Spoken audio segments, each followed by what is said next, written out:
The headline medical stories that affect you and your family. This is What's Happening in Health, sponsored by Mayfield Brain & Spine. Morning, everybody, and welcome to What's Happening in Health. We are so grateful you're waking up with us here on this Sunday morning. Got a great hour of hope and healing today, including a team that knows a thing or two about beating the odds. We are so grateful to have in-house Dr. Solomon Oshie, a neurosurgeon with Mayfield Brain & Spine, and Marla McCarthy's here. Welcome back, my friend. She survived a brain aneurysm. Quite the inspiration. We will share just how we can all support them coming up in this half hour. But first, we also want to talk to a team today that wants you to know it's never too early to start taking care of your mental health. And it's also never too late. Bill Arntz is here. Give me a quick wave right over there for you, Bill. And we want to welcome Dr. Michael Grote. So glad to have both of you in-house today. They are from the Lindner Center of Hope. But first, we do want to begin today with some top trends in cosmetic surgery. Body by design, we call it. We talked to Gina Macarone, a surgeon with Surgeonista this week. Her team took these photos of a procedure that she performed. She says most of her requests now are for natural looking breast and facial reconstruction surgery. Here's a bit more about why they lift muscles now underneath the skin, especially in what's called a deep plane facelift. So the muscle layer in the face is actually continuous with the muscle in the neck. So they all come up together with a deep plane facelift. That's why we really don't offer mini incisions or isolated areas, because we want everything to come as a unit, and that's what makes it look the most natural. Now this is a before and after of Dr. Macarone's facelift. As you can see, very natural there, rather than getting that tight pulled look that we're so used to from years ago. Now these can cost $10,000 to $20,000, and in most cases they're not covered by your medical insurance plan. On now to our Ask a Nurse today. Today we ask why so many have complications from diabetes, limb loss, sight changes, kidney damage, when we can manage this disease very well right now and prevent these problems. New study really gives us some insight into this. It turns out nearly half of people with diabetes around the world are unaware of their condition. Researchers in the journal Lancet Diabetes and Endocrinology found 44% of people ages 15 and older are likely walking around with high blood sugar levels and do not know it. Only about 1 in 5 researchers say who are properly diagnosed have blood sugar levels where they are at the numbers where it's needed to minimize these long-term risks. Finally, topping this half hour, healthy innovations. Miami University may be your dream school, as they call it. The university among the institutions spotlighted in Dream School, finding the college that's right for you. It's all part of a book recently released by author and journalist Jeff Salingo. He says Miami's core curriculum, Georgian-style architecture, and its combination of living and learning have helped Miami establish itself as a destination for students seeking a flagship university experience with more of an intimate feel. All right, if you feel heaviness in your legs by the end of the day, could be a common condition that impacts your veins. We'll share what you need to know in You're So Vain. Plus, Dr. Oshie's in the house from Mayfield Brain & Spine, and Marla McCarthy. We're going to talk to you about brain aneurysms and how we can all support their annual walk. Stay with us on What's Happening in Health. This portion of What's Happening in Health is sponsored by Life Enriching Communities and Hawksworth. Welcome back, and You're So Vain today. If you notice a heaviness in your legs or they feel achy by the end of the day, you could have a common condition often passed down in families. It is called chronic venous insufficiency. The symptoms are the result of blood flow going the wrong direction in your legs. Vascular surgeon Dr. Andy Hearn of the Vein Center of Cincinnati says once the diagnosis is made, it is a problem that is pretty easy to fix. Here's how. The procedure is called a radiofrequency ablation. It's a lot of syllables for a procedure where we take a small catheter about the size of a piece of spaghetti and introduce that into the vein that's been identified on the ultrasound as having leaky valves. Vein Center of Cincinnati will do a virtual screening at no charge. If you have this condition, you can call them at 513-232-2400. All right, on now to our guest from Mayfield Brain & Spine. We are so grateful to have Marla back in house. Hello, how are you? Hi, I'm great, thanks. Remind us a little bit of your history and why you are wonderfully supportive of Mayfield Brain & Spine, supporting the brain aneurysm walk. Well, it's been almost about 11 years ago when I had an aneurysm rupture, and got involved. Well, that Mayfield was my the practice I went to, and I learned about Tri-State Brain Aneurysm Support Group way back then, and continued to just be a part of the group ever since. So health is good? Yes. They're keeping a close eye on you? Yes, very good. And you brought friends from Mayfield. Hello to you. Hi, how are you? Hey, tell us a little bit about you. I know you're newer to that practice. Yeah, my name is Solomon Oshie. I'm a neurovascular neurosurgeon, specialize in disorders of the vasculature in the brain and the spine, and I'm new to Mayfield. So what is an aneurysm? An aneurysm is a weakening in the vessel wall in the brain that can outpouch and then it ruptures. And when it ruptures, it's a big problem and it's life-threatening. It's something that we specialize with at Mayfield Brain and Spine. So in a case like hers, she's very fortunate that she got to you early on. Is that how you interrupt? Yeah, no, exactly. So I'd like to think of cerebrovascular neurosurgeons, we're sort of like brain plumbers. So if there's a leak, we patch it. If there's a blockage, we open it up. And she actually was fortunate to be treated by one of my partners, Dr. Andy Ringer. He's one of our most experienced surgeons, and fortunately she's doing well. We love to see that. So one of the things that I know your team is very big on is sort of the whole person, body, mind, and soul. You can fix the physical health, but there's a lot that comes with a diagnosis like that, is there not? Yeah, no, absolutely. So something like a support group or things like that, you big fans of things like that? Absolutely. Mayfield is a big supporter of that. We think of the disease process as, you know, our part is probably the easier part, but it's everything that comes around it. So the anesthesia, the postoperative recovery, rehab, and then the support group that comes after the patient leaves the hospital. So we're a big believer in all of that. So we have some photos that you sent us of this group. Let's talk about that group, because you're here because they also have a walk, and that's how the group sort of gets funded and that kind of thing. So tell me a little bit about that. So the walk is an annual walk on September 27th. It's held at Fernbank Park, and it's Riverview Shelter. And this is our one fundraiser we have throughout the year to support our monthly meetings that we have.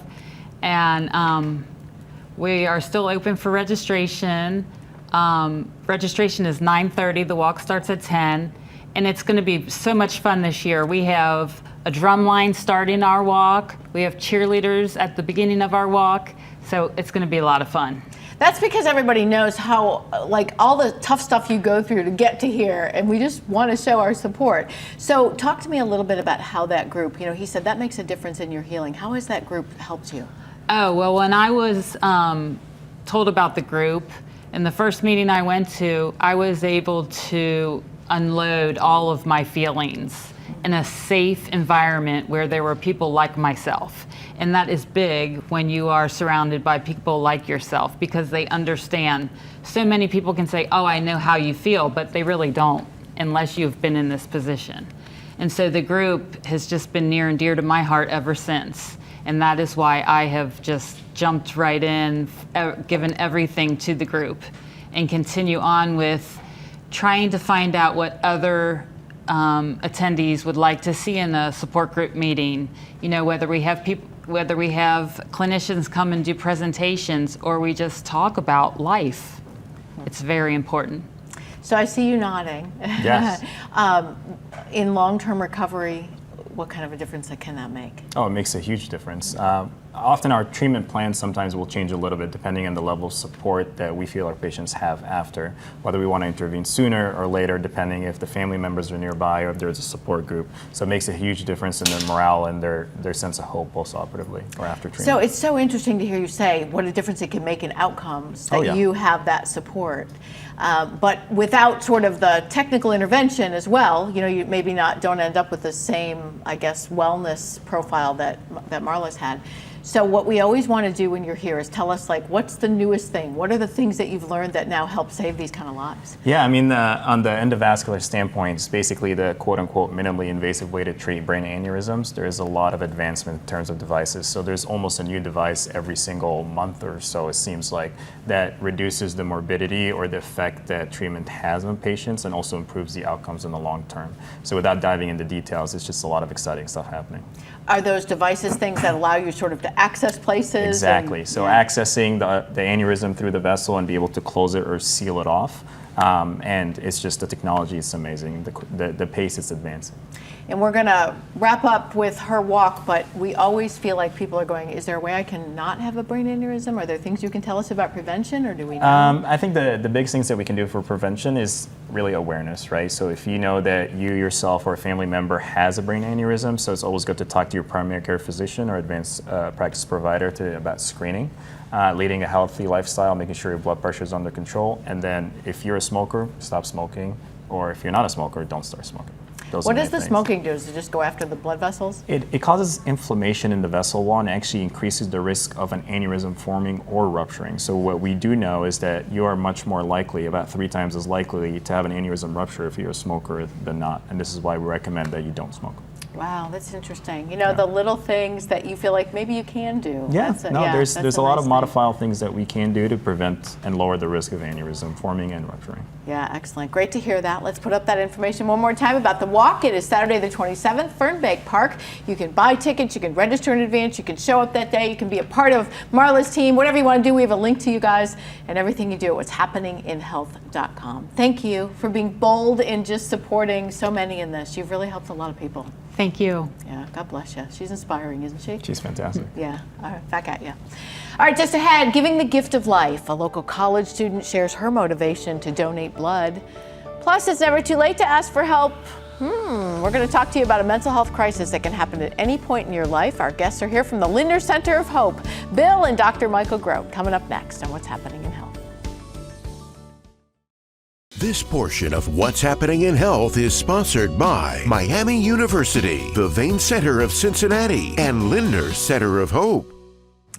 In this week's Donor of the Week, we highlight a college student who took part in a blood drive on UC's main campus this past week. Nia Morgan Bauscher is a freshman at the University of Cincinnati. She is from Worthington, Ohio, which is right near Columbus. And Nia told us she's given blood multiple times in high school. When she saw a blood drive being held on campus, she wanted to donate in order to help others. Hey, I'll, help with that. I have blood to give. So why not help out with people who need it? Oh, it's great. I love it. I definitely, I'm down with helping. I'm very much a helper. Good for you. We love to hear that. A reminder for all blood donors who are also Reds fans, Hawksworth giving away an Ellie De La Cruz shirt for all donors, just as a thank you through September and October.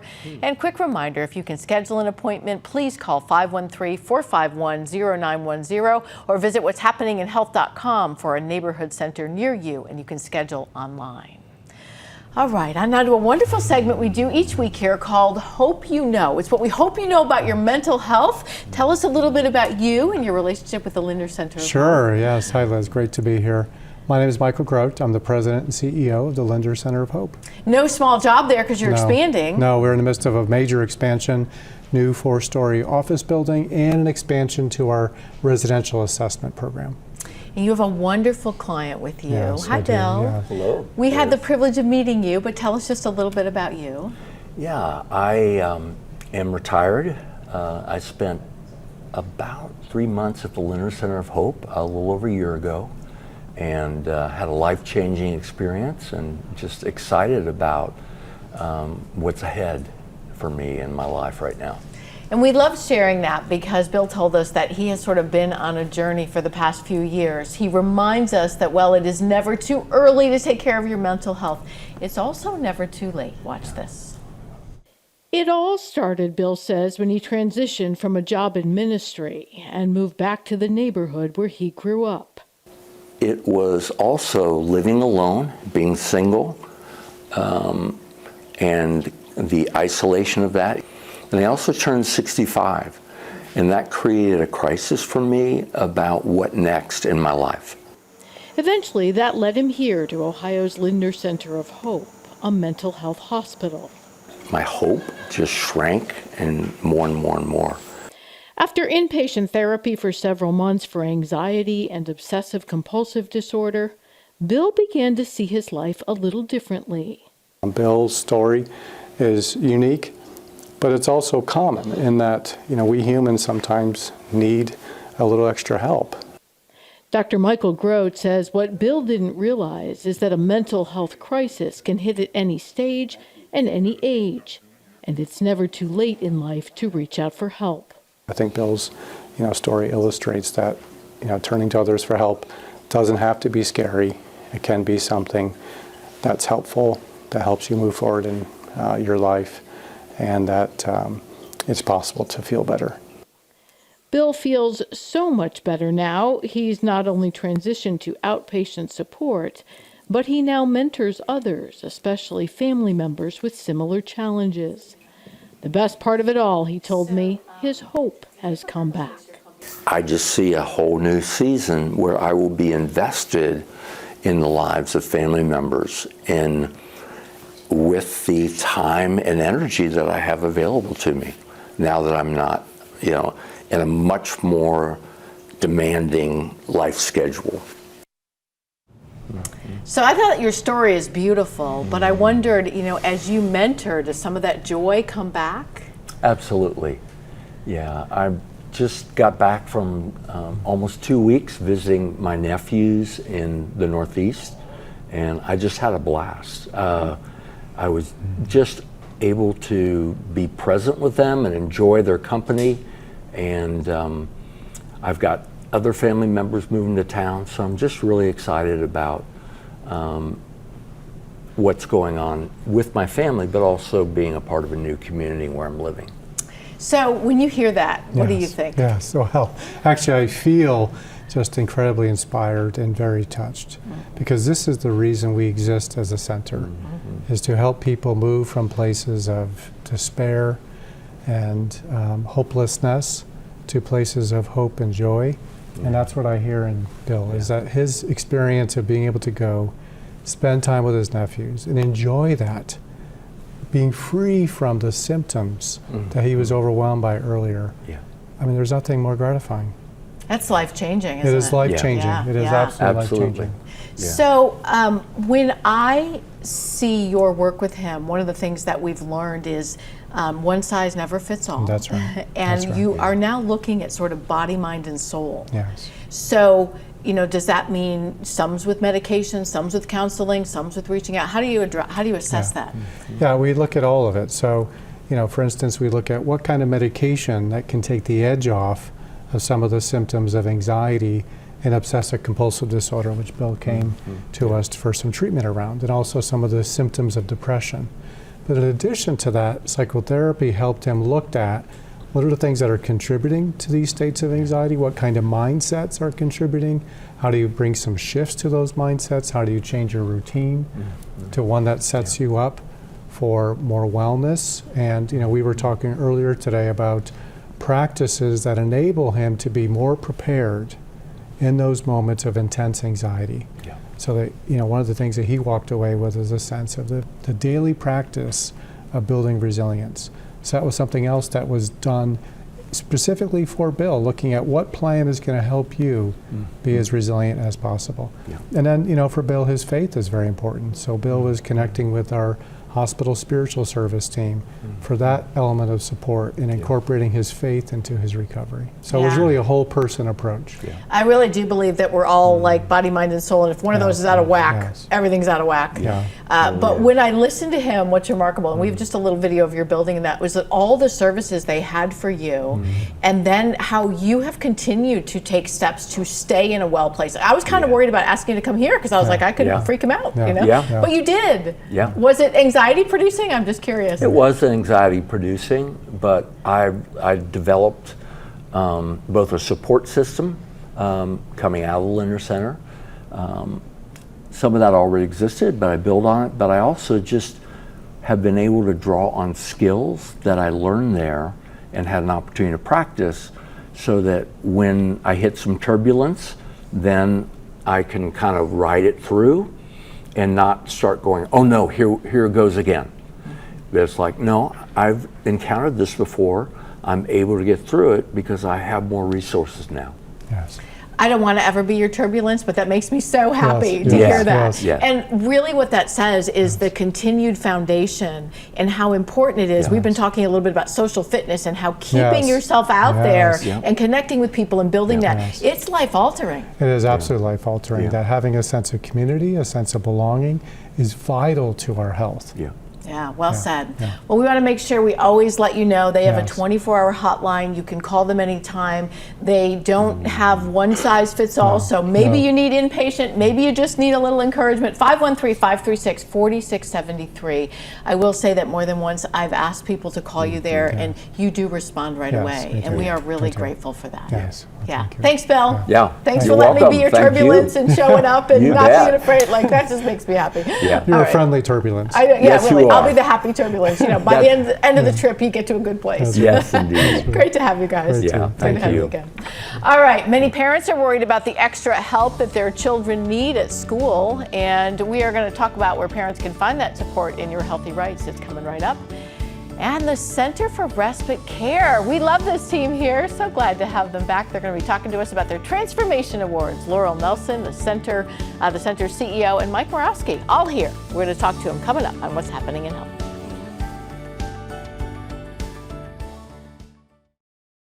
This portion of What's Happening in Health is sponsored by Network for Hope and William E. Hesch Law. In Your Healthy Rights, the start of the school year brings worries for parents who have children that need extra help at school. We have some video from the University of Michigan. They found that a recent poll showed that 25% of parents who have children who have a medical or behavioral condition that requires assistance at school most often don't always have these concerns addressed. They might be anxiety, ADHD, autism, depression. The pediatrician who co-led this poll says these needs continue to grow. There's been a significant increase in the percentage of children who are impacted by mental health concerns. And at the same time, there has not been a corresponding increase in access to the services needed. With parents asking for these services, it highlights the need that exists and their hope that schools might be able to help fill this gap. Parents are encouraged to talk to healthcare providers first, ask them for resources to help students. And we want to leave you with Healthy on the Go this half hour. Metro inviting the community to attend public meetings about its Metro Rapid Transit project. We have an image for you. It's an artist rendering. It was taken from Metro's website. Metro Rapid Transit will bring more frequent service to Hamilton Avenue and Reading Road, which will help connect neighborhoods to jobs, education, and healthcare. If you have an interest in finding out a little bit more about this, there's a series of 4 public meetings. They are Thursday, September 25th at the Tangeman University Center on UC's main campus. Metro will give presentations on the project at noon and again at 5. We also have more details about other public meetings at what'shappeninginhealth.com. All right, just ahead, the team at Glenwood Behavioral Health says that they've seen young people really need mental health help. We'll explain why in Minding Your Health. Plus, take a look at this. We are so excited to have this team in-house. The team from the Christ Hospital Foundation Guild, Barb, Kim, Becky, and Jackie, all here to share some amazing ways that we can support patients in our community. Don't go anywhere, another full half hour on What's Happening in Health. The headline medical stories that affect you and your family. This is What's Happening in Health, sponsored by TriHealth. Welcome back, everybody, to our second half hour here on What's Happening in Health. If you are just joining us today, we're going to introduce you to some amazing people that support medical care for the homeless in our community. We are going to tell you how they are transformational. Look at these people. We're so glad to have Laurel and Mike in-house. Going to meet them coming up this half hour. They'll tell you what it's all about. And the Christ Hospital Foundation Guild has a special event coming up. They are a wonderful team, not afraid to be a little off the wall, you might say. This group here to tell us what that means. We love Barb and Kim. Let me have a wave there. Becky and Jackie. They support those living with kidney disease in our community, but they have a fundraiser called Off the Wall coming up. I'm going to be there. They're going to be there. We're going to tell you how you can be there too and support them. That's coming up this half hour. But first, quick headline for you. A new study out on medications used to treat the symptoms of menopause. It could help women weighing the benefits against the risk.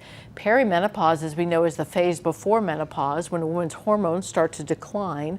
The most common medication is hormone therapy, which uses estrogen and sometimes progestin to alleviate symptoms. Many women have been concerned it would increase the chances of breast cancer. The FDA has long mandated so-called black box labels labels on medication warnings about stroke, blood clots, dementia, and breast cancer, but the FDA is now considering removing some of those warnings. Many now say that it was from flawed research from about 20 years ago, and it overstated the risks of breast cancer because that study focused on older women. As the newer studies now show, timing matters. A woman's age when she begins hormone therapy, along with dosing and delivery methods, can significantly, substantially mitigate risks. Our top story this half hour is in Minding Your Health. Mental health providers in our community say there's been a recent surge in younger people seeking help for a variety of mental health concerns. The team at Glenwood Behavioral Health says that they have seen an increase in any number of young patients since the beginning of the school year. Assessments of these patients reveal that young people are struggling with all kinds of things.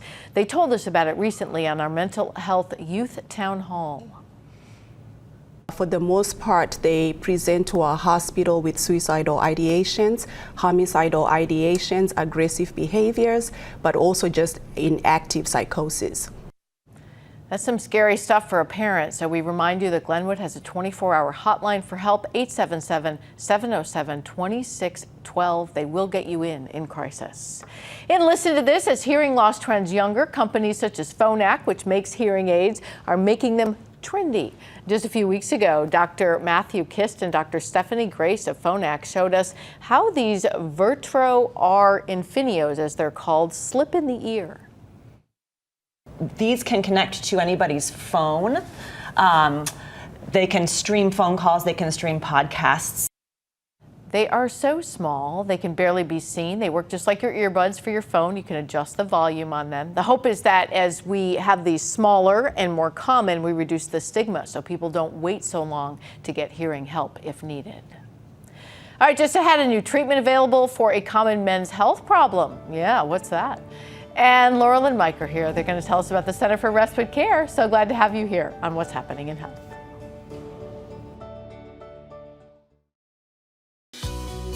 This portion of What's Happening in Health is sponsored by Metro.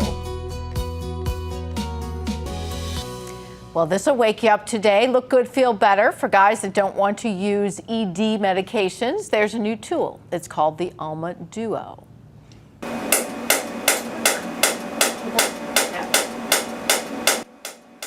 That noise, part of the therapy. I had to use it on my arm so I could know what it felt like. But it's usually placed where sexual function needs restoration. Here's what Dr. John Mendelson says we should know about it. It uses shockwave therapy, and all it's really doing is increasing the blood flow. So the best analogy is if you've got a highway, and if you can add more lanes to that highway, and if you can add more on-ramps. So there's neovascularization, new blood vessels, and there's more blood flow, and so that helps men with ED. This therapy can cost you a few $1,000s by the time you've completed it because you often need more than one session. But for more information, if you'd like to find it out, you can call the Advanced Cosmetic Surgery and Laser Center, 513-351-3223. Well, we know how to loosen up our guests, don't we? Hey! We want to welcome our guests from the Center for Respite Care. We've had the privilege of following your work for a number of years. Each year, they honor those who transform our community with the Transformation Awards. So let's talk to you. Tell us who you are and what you do there. I'm Laurel Nelson. I'm the CEO for the Center for Respite Care. Thank you so much for having us back on. We are a medical recuperative care facility. We are 24/7. We have people come to us who have been discharged from the hospital but not quite well enough to recover on the street or in the shelter. So they come and stay with us, and we work through their medical issues and case management and help them get stable placement when they leave us.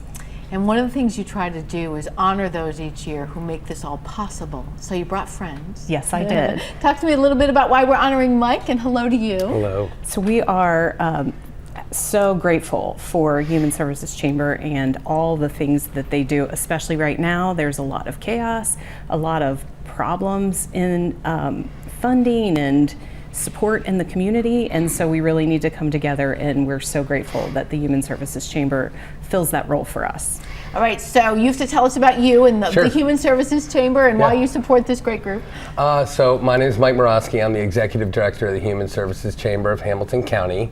We're a member-based agency for nonprofit organizations. So we have about 120 plus, everyone from budgetary size of $150,000 a year up to multi-tens of millions of dollars. And on that continuum, we strive to find where there is common ground. I mean, there's a lot of differences of opinion with budget size, social, political capital, mission can be different. So our 6 priority areas are education, workforce, mental health, older adults, disability in the same committee, and housing. And so we have our committees. We come up with policy positions to work with local elected folks, school board, city council, and the commission to try to make things better, writ large for everybody. And so Respite Center is a member. Personally, if I may, I go way, way back with Respite Center to when they started in '03. I used to have a little coffee shop that Kim, who you're going to talk to later, used to come down and volunteer at, incidentally. And so Respite Center does great work. We couldn't do what we do without them, but I think our approach is we do better when we're together. Business chambers do a really good job of bringing everyone on one accord. We have a really passionate workforce and really powerful, strong CEOs and directors of our agencies. And when we get on the same page, it can be strong, especially now when there just is a lot of kind of general confusion about what the fate of our services is. Well, we know that you do some amazing work and you need partners like this to make it all happen. So we did have a chance to step out the Center for Respite Care. They do provide, as Lori mentioned, medical care for those who do not have a home when they transition out of the hospital. Here's more. The hope is that they never go back to a life on the streets, which can often lead to serious health concerns. Rose Sims knows how hard that can be on body and soul. It was hard because I had 3 heart attacks. Rose has now successfully transitioned to a whole new life after months as a client here at the Center for Respite Care. So our mission is to provide holistic medical care and a safe place to heal while assisting clients in breaking the cycle of homelessness. To do this, a team of staff and volunteers here provide everything needed for a healthy transition, including a room like this in which to stay, extra services that might help improve the odds a person can get employment and a place of their own, and medical care to help clients stay well. Quite a change for those such as Ro, who never had that kind of support in a life without a home. Man, that was awesome. Just to be off the street, to have something to eat.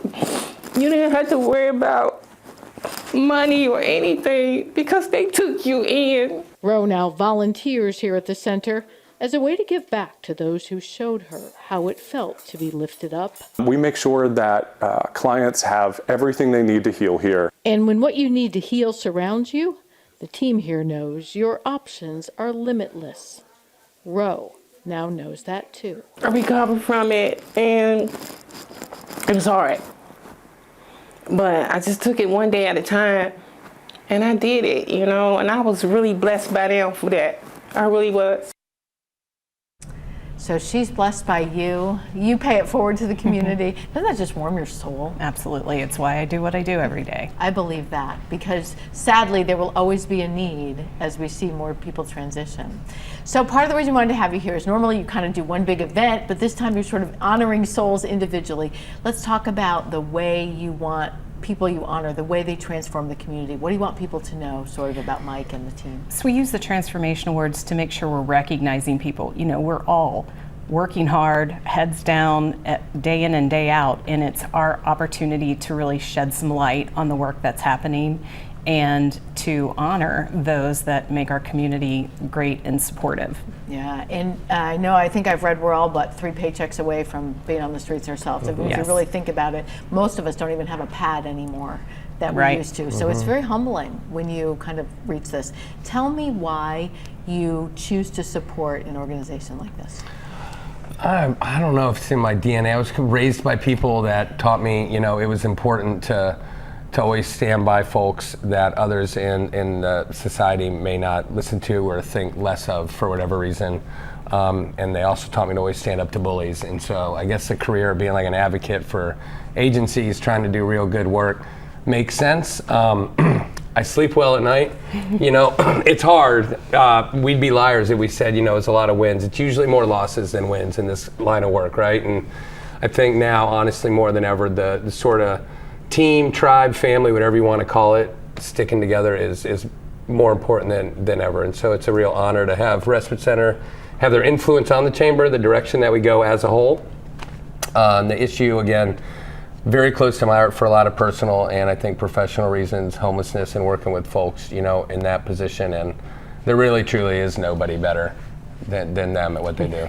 I actually agree with that, and I think you are a national model. Absolutely. I think there are so few places that can provide anything like this. Yep. So this year what we want to encourage you to do is go online, meet the other recipients, maybe if you have a little spare change, put that in the support program for all this. It's not free.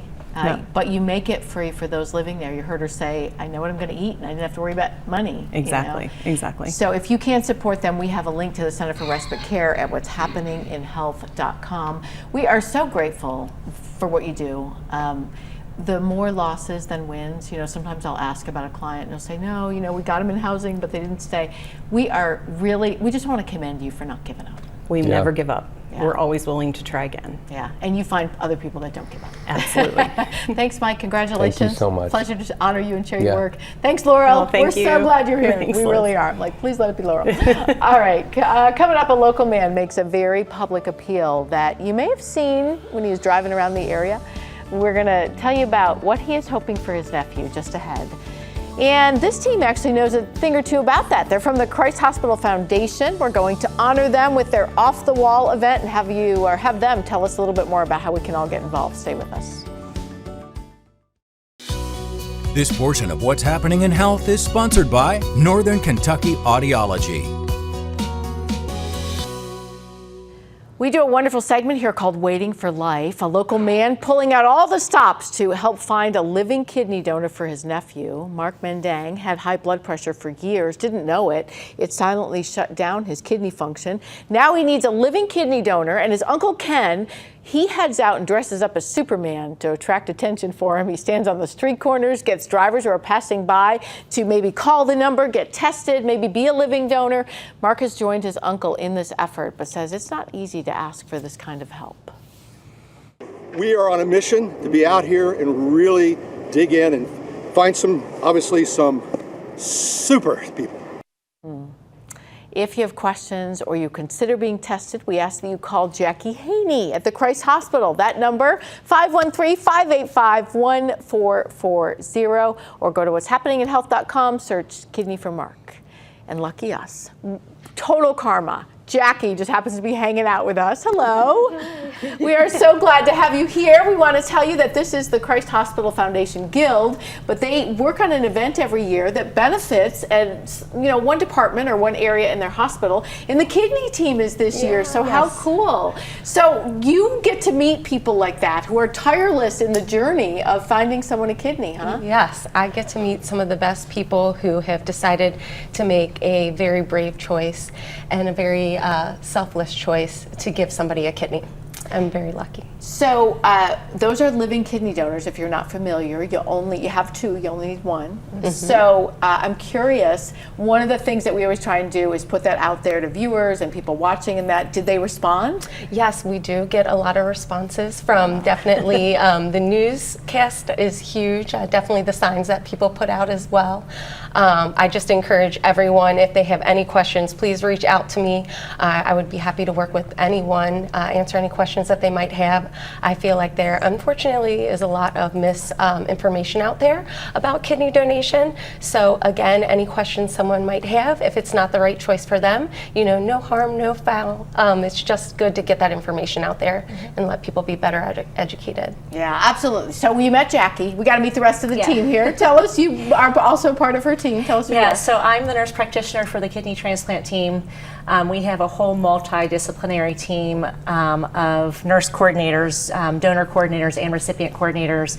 We have social workers, we have nutrition staff, we have financial counselors.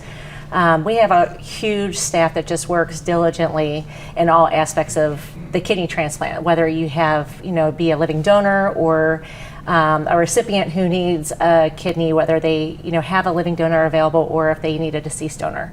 So we have a really strong team, and we work really hard to get everyone a kidney if we can, whether that however it comes about. So if they don't call Jackie, tell me your full name. Her name's Becky Parks. Okay, so if you don't get Jackie, you get Becky. Yeah. That's important. That's Yeah. really interesting. And Yeah. you are with the Guild. Tell us your full name and what you do. I'm Kim Hartman. I am a member of the leadership team for the Guild and this year's Off the Wall co-chair for the art acquisition, as with my co-chair Becky Hildebrand. All right, and you are? Barbara Mustard, and I am the fundraising chair for the Christ Hospital Foundation Guild. Wow, you are like powerful, important people, because without them, you don't get some of the funding. You know, people's insurance cover like some of the stuff, but you got a lot of other things that can make a huge difference for. So, couple things. What's Off the Wall and what's all that stuff? It's a really fun event, and we have done this numerous times, usually every other year, because it takes a lot of energy to create it. Basically, we are collecting artwork from very generous local artists. And we collect all that, we curate it, we put it into the giving software, and then we display it in our venue. This year our venue is Cooper Creek in Blue Ash. And we display it around the venue, and then guests who have purchased a lottery ticket, their number will be drawn by somebody like you. I get to be there this year. I'm excited. And when their number is called, they get to go pick a piece of artwork off the wall. Oh, that is so cool. What a great idea. It's Creative really people fun. working with you. Yeah. So let's just talk. We have a little video. What's the Guild for people not as familiar with that? The Guild is a volunteer partner to the Christ Hospital Foundation. So the foundation did not have volunteer fundraising like other hospitals do in the area. And so in 2014, a group of us got together, approached the foundation, and here we are, 11 years later, and over 55 members strong. 55 members, and over the years, like an average event like yours can raise what for a team like this? Oh, we've grown. Yeah. Our last event raised over $83,000. Wow. You know, that's life-changing for some of the people you see. Being sick's expensive. It is. It is very expensive, and you know that's a big consideration for some of our patients. You know, there are some patients that don't have good insurance coverage that makes it really difficult. So, and not even just getting the transplant, but sometimes after. You know, if things don't go perfectly, and things, you know, don't always go perfect with transplant or anything medical, they need extra support in multiple ways, whether it be equipment for their house, you know, if they need a walker or a wheelchair, or even just some of the things that, you know, we need to take care of the patients afterwards, you know, checking their blood pressures when they come in, or if they come in and say, you know, now my ears are clogged, like we, you know, the things that we need in our post-clinic to adequately care for all aspects of the patients after their transplants is really important. So that's where the money goes with this. And you don't just put them out there, you support them through the whole journey, correct? Yes, yeah, and for sure, definitely having funding like this come in is going to help generate more resources for us to get information out there about living donation. I mean, that's a huge goal for us this year for our kidney transplant program, is we really want to promote the living donor aspect of things. Unfortunately, you know, there are over 100,000 people out on the list. 80% of the people who are on the list for organs, 80% of them are for kidneys. And then it's only like one third of them, I think, that are from living donor. The rest are from deceased donor. So if we could get more, it just helps more people get off the list. No question. And those kidneys hold up better and all that. All right, we got to make sure we have the payoff. So let's put up where your event is, what is, who can come, how can I sign up, that kind of stuff. Who's the person to tell me about that? So anybody can come to it, and the link.